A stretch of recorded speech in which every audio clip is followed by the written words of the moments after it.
Vendredi 23 juin 2023, bonsoir à toutes et à tous et bienvenue dans ce journal. Voici le sommaire. Deuxième vague de soutenance à l'École supérieure d'administration, d'économie, de journalisme et des métiers de l'audiovisuel ESAE. Licence pour certains et master pour d'autres, les étudiants de l'ESAE ont planché avec brio ce vendredi 23 juin 2023. On fait le point dans cette édition. 15 bourses d'études supérieures dans 3 filières pour le compte de l'année académique 2023-2024.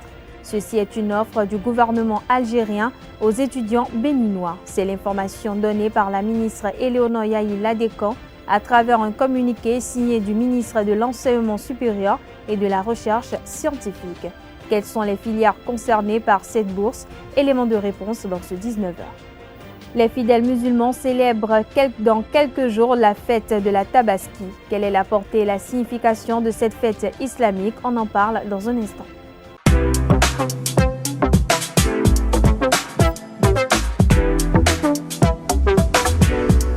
Moi, je suis à ESAE et toi? Moi, je suis en administration des finances à ESAE. Moi, je suis en diplomatie et relations internationales à ESAE. Moi, je suis en journalisme à ESAE. Émission ici, c'est ESAE. Moi, je suis en communication marketing à ESAE. Moi, je suis en droit à ESAE. Moi, je suis en gestion des ressources humaines à ESAE. Moi, je suis en gestion des marchés publics à ESAE. Moi, je suis en administration du travail et de la sécurité sociale à ESAE. Moi, je suis en sciences économiques à ESAE. Moi, je suis en banque finance à ESAE. Moi, je suis en administration générale à ESAE. Moi, je suis en audit et contrôle de gestion à ESAE. Moi, je suis en sciences juridiques à ESAE. Moi, je suis en administration générale et territoriale à ESAE. Moi, je suis en transport logistique à ESAE. Moi, je suis en gestion des projets à ESAE. Rejoignez-moi, c'est la meilleure université. Nous sommes à ESAE. Rejoignez-nous. À ESAE, l'excellence a un nom.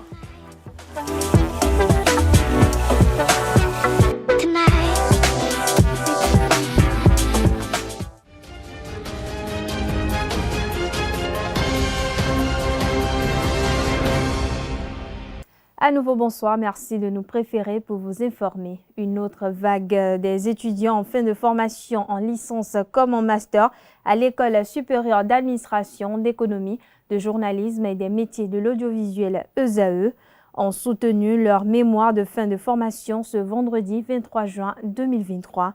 Témoin de ces soutenances, Colombe Oussou nous fait le point. Deuxième vague des soutenances à l'École supérieure d'administration, d'économie, de journalisme et des métiers de l'audiovisuel ESAE. Ils sont au total 6 étudiants issus de différentes filières qui ont planché ce vendredi 23 juin 2023 pour soutenir le mémoire de fin de formation en licence et en master. En ce qui concerne le plan social, l'expropriation a entraîné des conséquences importantes pour les communautés locales. Les propriétaires fonciers peuvent perdre leurs propres moyens de subsistance et confrontés à des difficultés pour se reloger, trouver de nouvelles sources de revenus. Le thème porte sur contribution à la mise en œuvre efficace des procédures simplifiées de passation des marchés publics au CNH, cas de la DLP. Les marchés publics constituent un baromètre pertinent pour mesurer le degré d'engagement des pouvoirs publics en matière de gouvernance. Le thème de notre mémoire est intitulé « Analyse de l'efficacité des projets de plaidoyer de l'ABPF ». Et dans le cadre de ce projet, il était question d'analyser les facteurs, les déterminants internes et externes qui influencent l'efficacité des projets de plaidoyer de l'ABPF. Ça a été un réel plaisir de travailler sur cette thématique particulièrement. Mon thème de mémoire est intitulé « Impact de la réforme des factures normalisées sur les recettes fiscales de la Direction générale des impôts, cas de la TVA ».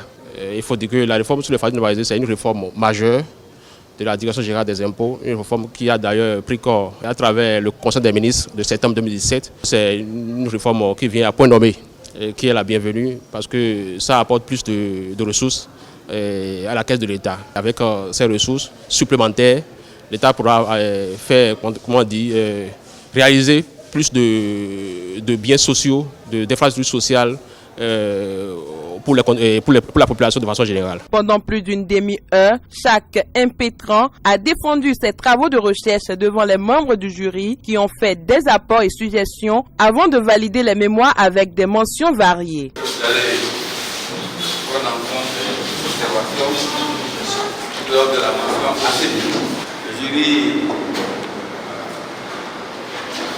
a délibéré sur votre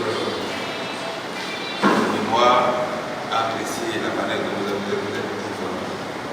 Donc, par rapport à ça, lors de la mention très bien. On sent que vous avez traité le sujet professionnel, vous avez donné la mention très bien. Les impétrants louent les critiques des membres du jury et repartent avec des sentiments partagés. Les apports des membres du jury étaient fondamentalement basés sur la forme et un certain nombre d'éléments à revoir dans le document. Et pendant que cela se faisait, c'est vrai que la pression est très haute en ce moment parce que tu ne sais pas nécessairement le sort qui te sera réservé. Et après, tu ne connais pas quel est l'état d'âme aussi des membres du jury. Donc il y a un stress, mais après il faut gérer quand même le stress. Voilà. Et aucune œuvre humaine n'est parfaite. Je crois qu'avec les observations qu'ils ont eu à faire, leur contribution, je crois que ça permet d'améliorer le travail que j'ai essayé de faire. C'est le lieu de les remercier parce qu'ils sont plus sachants que moi. Et ils maîtrisent le sujet. Grâce à leur contribution, je crois que le travail sera amélioré pour l'efficacité dans le recouvrement des recettes fiscales. Oui, c'est très content de la mention, même si j'aurais espéré mieux, mais après je suis quand même heureux d'avoir passé cette étape. Après la délibération, je me suis senti, comme le disent les Anglais, released. Je me suis senti délivré en fait, quoi. Voilà. Il y a encore beaucoup d'autres choses à faire. On va se concentrer pour intégrer les recommandations et les orientations des membres du jury et pas faire le document. Je me sens dégourdi parce qu'il faut dire avant de plancher, j'étais un peu stressé. Je remercie Dieu pour que cela se soit bien passé. Il ne reste que les observations du jury soient prises en compte pour parfaire les documents. Les retardataires pourront avoir une autre chance dans les plus brefs délais. Je l'annonçais au sommaire de cette édition, le gouvernement algérien offre 15 bourses d'études aux étudiants béninois dans différentes filières pour le compte de l'année académique 2023-2024. C'est l'information donnée par la ministre de l'Enseignement supérieur et de la Recherche scientifique, Éléonore Yaïla Descamps, à travers un communiqué en date du mardi 20 juin 2023 et signé du ministère de l'Enseignement supérieur et de la Recherche scientifique. Les dites bourses concernent 3 filières, à savoir sciences économiques, chirurgie dentaire et 4 bourses en sciences de la nature.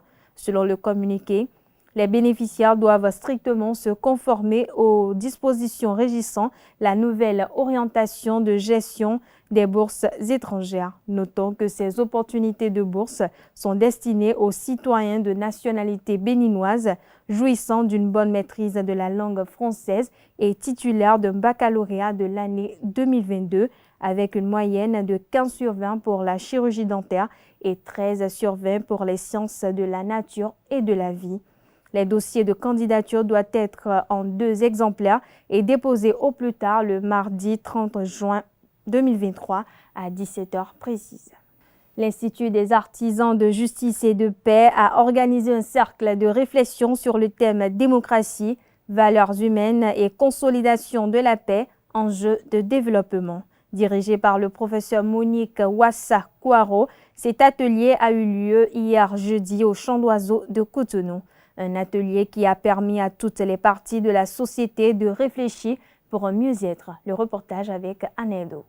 Réunir toutes les parties de la société afin de mener des réflexions constructives, c'est l'objectif visé par l'Institut des artisans de justice et de paix, IAJPCO, à travers ce cercle de réflexion sur le thème « Démocratie, valeurs humaines et consolidation de la paix, enjeux de développement ». Pour l'occasion, 3 groupes de réflexion ont été formés avec à leur tête le professeur recteur honoraire Massim Dacruz, le professeur Edjin Kakaï et le professeur professeure Monique Wassa-Kwaro. De chaque assise, des rapports ont été faits en plénière. Le cercle de réflexion a pris en compte l'humain pour montrer qu'à la fin, il faut d'abord essayer non seulement d'éduquer les gens par rapport à la notion de la démocratie, non seulement à la notion des enjeux qui existent en ce qui concerne l'éducation, mais il faut d'abord essayer d'éduquer à la base. Donc c'est l'éducation à la base qui fait réellement le respect de la démocratie, mais prendre en compte l'être humain. Donc aucun développement n'est possible en mettant de côté l'être humain. Oui, nous voulons la paix, mais cette paix suppose des conditions dont celle fondamentale est la vérité. La vérité en appelle à un éveil des consciences et à une conversion des mentalités. Car la nation étant l'affaire de tous, sa construction suppose que chaque acteur à son niveau vive dans la vérité et soit dans la vérité. Il faut également partager l'information à tous les niveaux pour sauvegarder la paix. De même, il faut travailler à éradiquer la peur par le courage de dire la vérité et de s'exprimer dans une démarche de conciliation en vue d'une paix sereine. Nous avons cherché quelles implications pouvait avoir une mauvaise appropriation du concept de démocratie.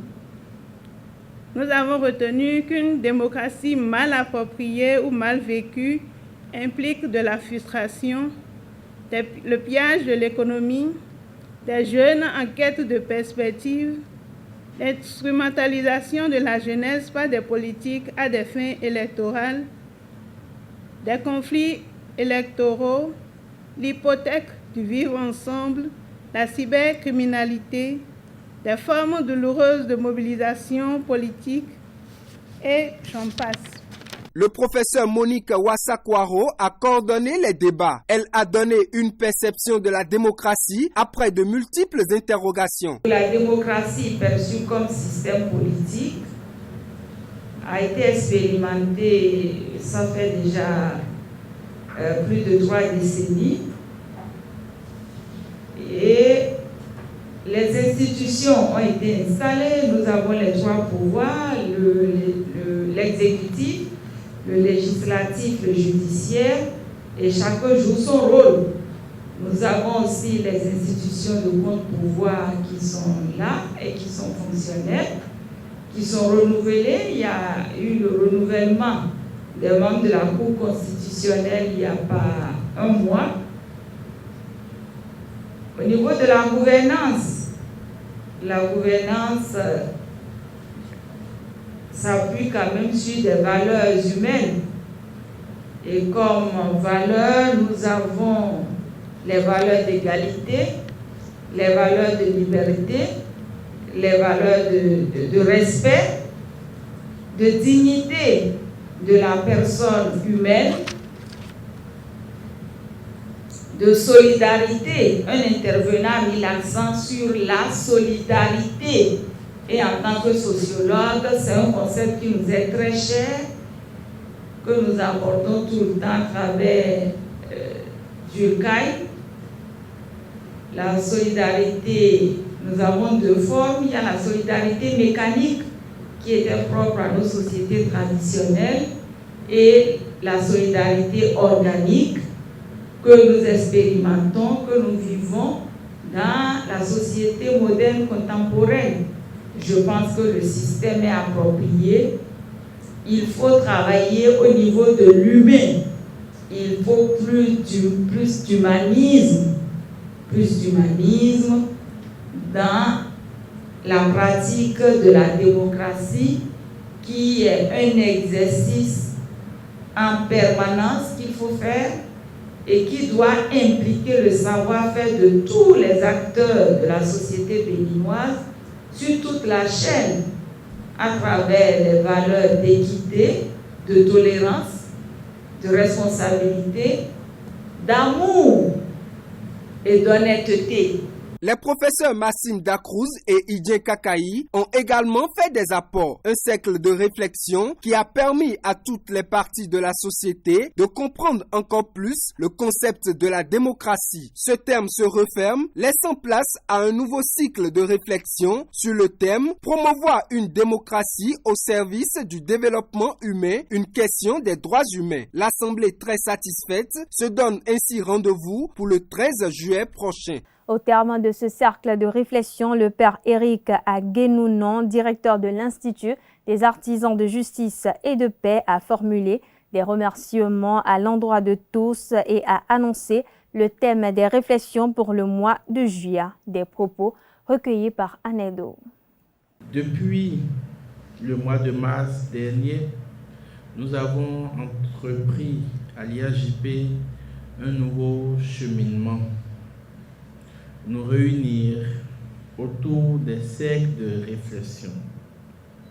Agora ou citoyens lambda, acteurs politico-administratifs, acteurs sociaux, femmes et hommes politiques et acteurs de la société civile peuvent se réunir autour de la même table et discuter, échanger, dialoguer autour des universitaires, capables de nous éclairer, capables de nous conduire dans un débat intellectuel, méthodique et scientifique. Cet exercice est un exercice important pour une cité qui voudrait continuer la marche démocratique. Une marche démocratique appelée à se socialiser, appelée à s'éduquer, se construire. C'est un exercice nouveau parce que nous avons compris qu'au bout de 25 ans, les conférences sociales ne constituent qu'un temps d'écoute. Un temps d'écoute de façon religieuse. Mais il faut aller plus loin. Il faut aller dans un cadre où les auditeurs puissent eux-mêmes devenir acteurs en échangeant, en dialoguant. Je voudrais avec vous saluer et remercier le professeur Monique qui, du haut de son rang, est venu nous aider, nous accompagner. Le professeur Wassa Kouaro était venu un matin me saluer à mon bureau par délicatesse. Cela m'avait beaucoup touché, cette marque de délicatesse. Un matin, vous venez au bureau et la première personne que vous recevez est un professeur femme de haut rang. Et tout de suite, je lui ai proposé de nous accompagner. Et elle a accepté. Je lui dis toute ma reconnaissance au nom de l'IAJP. Effectivement, c'est la preuve que les échanges sont enrichissants. Professeur Idjen Kakaï, professeur Monique Wassa Kouaro et professeur Massim Dacruz, vous êtes d'ores et déjà embarqués dans la barque IAJP. Et avec vous, nous allons constituer un conseil scientifique accompagné de vos rapporteurs et d'autres personnes pour que nous puissions ensemble continuer ce vaste chantier que chacun de nous a soulevé, que chacun de nous a pu déblayer à travers toutes ces réflexions. Pour le mois prochain, nous commençons un nouveau cycle de réflexion dont le thème est ainsi intitulé « Promouvoir une démocratie au service du développement humain, une question des droits de l'homme. » Promouvoir une démocratie au service du développement humain, une question des droits de l'homme.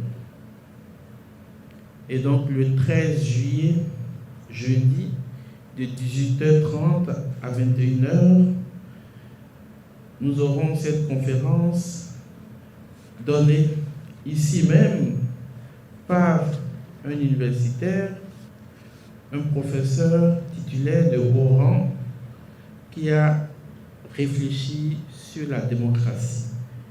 Il s'agit du professeur Philippe Ndienoumen qui viendra réfléchir avec nous.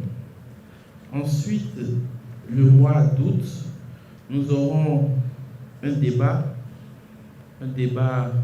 contradictoire ou une discussion autour de ce thème. Cette fois-ci, le débat ne sera pas un débat très politique, ce sera plutôt un débat citoyen, vu le profil des acteurs que nous invitons. Et en septembre, nous finirons avec le dernier set de réflexion de cette année. En vous remerciant encore chacun et tous, nous vous invitons à nous accompagner à ces épisodes intellectuels pour qu'ensemble nous puissions construire notre chère cité, le Bénin, autour des valeurs endogènes, au cœur d'une socialisation bien éduquée, bien accompagnée. Je vous remercie. Les premières assises du cadre de concertation permanent et du dialogue social des centres des œuvres universitaires et sociales d'Abomey-Calavi et de Parakou avec les organisations estudiantines se sont déroulées le mercredi 21 juin 2023 sous l'égide de Éléonore Yaïla Descamps, la ministre de l'Enseignement supérieur et de la Recherche scientifique à ISBA de Cotonou. Reportage, c'est Onelarios Adjagweno.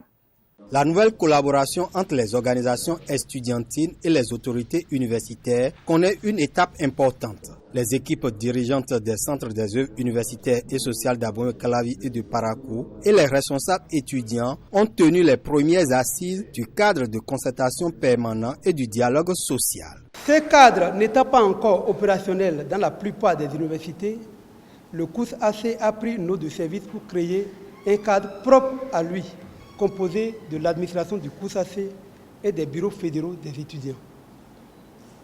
Conformément à cette note, il est prévu dans le PTA des organisations estudiantines au titre de l'année en cours des séances. Après la validation du PTA des organisations estudiantines par l'autorité suite à l'arbitrage, elle a exprimé le vœu de présider la première séance élargie au COUS-P afin que l'activité soit globalisante pour plus d'impact et de grande portée. Pendant 3 heures environ, les participants ont échangé à bâton rompu sur les aspects aussi bien sociaux qu'académiques sous la supervision de la ministre Yaïla Descamps. Dans l'ensemble, les préoccupations des organisations estudiantines sont communes. Elles concernent entre autres l'hébergement, la restauration, le transport, la sécurité, la prise en charge sanitaire ainsi que la gestion du financement des activités inscrites au plan de travail annuel des associations estudiantines. Le directeur des centres des œuvres universitaires et sociales qui ne ménage aucun effort à nous accompagner pour les activités et tout. Mais néanmoins, il y a quelque chose, un point sensible que nous étudiants, nous n'avons pas encore compris jusqu'à présent. La gestion des fonds alloués aux organisations estudiantines pour leurs activités. Les résidences sont vraiment insuffisants. Pour 25 000 étudiants, nous avons seulement 900 cabines, 900 places pour les étudiants. Notre infirmerie, que nous avons, recherche encore beaucoup de matériel. Le DECOUS a dit que nous avons 7 infirmeries, mais que ce n'est pas bien équipé. Sur le plan institutionnel, les étudiants ont exprimé le vœu de création de nouveaux courses en fonction de la carte universitaire et leur implication dans les organes de gestion. Nous ne savons pas les raisons qui sous-tendent la non-existence d'un cours propre à l'UNESTIM. Comme doléance en même temps, nous voudrions, Madame la Ministre, que le nécessaire soit fait pour que l'UNESTIM ait son propre cours. Le ministre, nous rencontrons le problème de la faible décentralisation du COUSAC à notre niveau. Nous sommes d'accord et nous avons compris après avoir discuté avec vous qu'il n'est point pertinent de créer un COUS UNA. Les ressources qui auraient pu aller pour le bien des étudiants iraient dans une administration nouvelle à créer entièrement. Toutefois, nous avons 5 sites universitaires, mais le COUSAC semble présent que sur 2 sites, à savoir Sakété et Kétou. La non-représentativité des étudiants au sein du conseil d'administration des COUS et ou du CODI des COUS. Malgré les contraintes d'agenda, l'autorité ministérielle a prêté une oreille attentive aux difficultés et doléances des organisations estudiantines. Pour moi, c'est l'essentiel. Vous écoutez. Lorsqu'on vous écoute et qu'on vous a religieusement écouté, en principe, nous devons pouvoir nous retrouver pour voir comment nous faisons donc cette analyse de vos besoins, de sorte à retrouver qu'est-ce qui vous revient dans ce que vous demandez, qu'est-ce qui revient à X, Y, Z dans ce que vous demandez. Ça, c'est l'analyse vraiment de la situation et nous devons pouvoir le faire. Vous connaissez bien l'environnement, vous connaissez bien la situation, vous savez faire la part des choses. C'est ce que nous attendons de nos étudiants qui sont les élites de demain. Avant de se retirer, la ministre Yaïla Dekan a rassuré les responsables étudiants sur les dispositions prises par le gouvernement pour améliorer leurs conditions de vie et d'études. Pour ce qui concerne globalement le social, le transport, on a déjà avancé beaucoup en termes de réflexion. Honnêtement, je vous dis, le chef de l'État est sur le dossier. Si j'ai un engagement à faire, honnêtement, c'est autour des partenariats. Parce que je sais que les étudiants ont un vrai potentiel. Pendant nous tous, nous avons été étudiants. Les meilleurs moments que nous avons vraiment passés, c'est le moment où nous étions étudiants. Et donc, nous devons pouvoir nous donner à fond pour votre plein épanouissement. Il faut de la qualité dans ce que vous faites. Et responsable du cours et responsable des organisations estudiantines salue la tenue de cette séance qui participe de la pacification des relations entre étudiants et autorités. C'est important déjà de dire que le dialogue et la concertation sont des voies idéales pour anticiper les situations conflictuelles dans les milieux universitaires. Donc cette séance vient à point nommé. Dans nos universités publiques, ça contribuera à instaurer la paix là où il n'y avait pas la paix et à la renforcer là où il y en a déjà. D'abord, je remercie Madame la ministre, toute la délégation du ministère et aussi les 2 courses pour avoir organisé cette rencontre. Depuis votre présence à la tête du ministère, nous avons eu moins de difficultés, pas parce qu'il n'y a pas eu de problème, parce que vous avez toujours trouvé la formule adéquate pour nous écouter afin de résoudre les situations le plus tôt que possible. La nouvelle est instaurée dans les universités publiques du Bénin à travers le décret numéro 2017-485 du 2 octobre 2017 définissant les modalités de collaboration des organisations estudiantines avec l'État et les autorités universitaires est en bonne marche. On parle justice à présent. 2 conducteurs de Bénin Taxi ont été placés sous mandat de dépôt. Poursuivis suite à une plainte à leur encontre, les 2 conducteurs sont arrêtés pour non-respect de contrat. Selon les informations, c'est la structure responsable de la gestion de cet assis qui a saisi le tribunal où plusieurs conducteurs ont comparu ce mardi 20 juin 2023. Après l'audience du mardi dernier, le juge a décidé de mettre 2 conducteurs en détention préventive. en attendant la poursuite de la procédure judiciaire. La prochaine audience dans cette affaire est prévue pour le 11 juillet prochain. Religion à présent, je l'annonçais en sommaire de cette édition, la fête du sacrifice communément appelée Aïd el-Kébir au Tabaski sera célébrée le mercredi 28 juin. En prélude à cette fête, Francis Farami a tendu son micro à Fatih Tidjani, imam de la mosquée centrale de Mondo Commun, qui expose ici la portée et la signification de cette fête islamique. Suivez plutôt. En islam, Dieu a décrété pour nous deux fêtes importantes, à savoir la fête de Eid el-Fitr, qu'on connaît sous le nom de la fête de Ramadan. Et la deuxième fête, c'est la fête de la Tabaski, qu'on connaît sous le nom de Eid al-Adha. Ces deux fêtes sont liées à des actes d'adoration.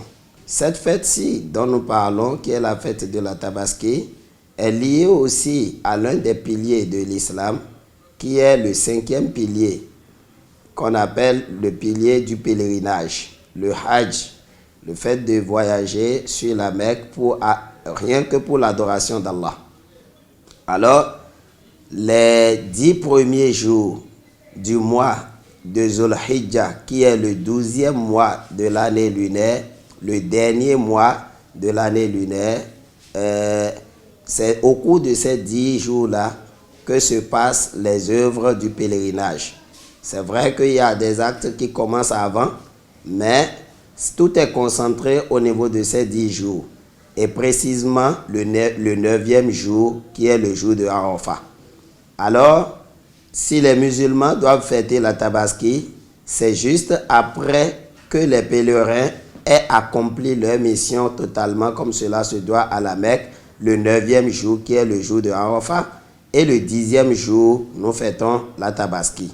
Donc, c'est une fête qui est liée au 5e pilier de l'islam, qui est le pèlerinage, et qui nous permet de commémorer aussi la promesse d'Abraham qu'il a eu à faire à son Seigneur, soi-disant que Dieu lui donne d'enfants. Il a réclamé d'enfants à Dieu, malgré son âge, Dieu lui a accordé l'enfant, alors qu'il avait promis que lorsque Dieu va lui donner cet enfant, il va prendre cet enfant pour l'adorer encore et pour se rapprocher de lui. Les jours passant, Abraham a eu le temps d'oublier sa promesse comme tout être humain. Alors Dieu le lui a rappelé à travers des songes. Mais lorsque il s'est rappelé à travers les songes, il a appelé son fils et lui a dit: mon fils, je viens de voir telle chose en songe et c'est une promesse que j'avais eu à faire à mon Seigneur par rapport à toi. Alors son fils lui dit: il n'y a pas de problème, accomplis la volonté de ton Seigneur. Par la grâce de Dieu, je serai parmi les endurants, je serai parmi les patients. Alors son fils l'a encouragé à honorer sa promesse qu'il a eu à faire à Dieu. Le jour J, quand il a décidé d'honorer cette promesse, il a voulu immoler son fils pour Dieu, comme il l'a promis. Il a voulu envoyer le fils vers son Seigneur, le retourner à son Seigneur comme cela a été promis. Et Dieu, qui aime ceux-là qui honorent les promesses, le lui a remplacé par une bête blanche qu'il a immolée à la place de son fils. Ceci pour le remercier pour son courage et pour avoir eu l'intention de tenir sa promesse. Sport pour finir cette édition, la Super League professionnelle de football, la saison 2022-2023 va s'achever ce week-end avec la 4e et dernière journée. Demain samedi, l'Auto Popo assuré de la 2e place accueille Damissa à Grand Popo. Ayema affronte Aspac sur ses installations à Pobé. Dadje va croiser AS Takuna à Aplahoué. Requin contre Jacques à René-Pleven. Buffle joue Banigansé à Parakou. Déjà champion, Coton Football Club va recevoir Asvo le dimanche à Ouida en clôture de cette dernière journée. La Ligue professionnelle va procéder à l'occasion à la remise de trophées de championnat au club cher à Lionel Talon. Ce dernier a d'ailleurs de féliciter ces poulains ce jeudi pour avoir le 2e titre national en 2 saisons d'existence. Il leur a attribué des primes exceptionnelles, 2 millions de francs CFA, chacun dont 500 000 à sa propre poche. Voilà, chers internautes, ainsi prend fin cette édition. Merci de l'avoir suivi. Merci de votre fidélité. Bonne suite de programme sur EZAE TV.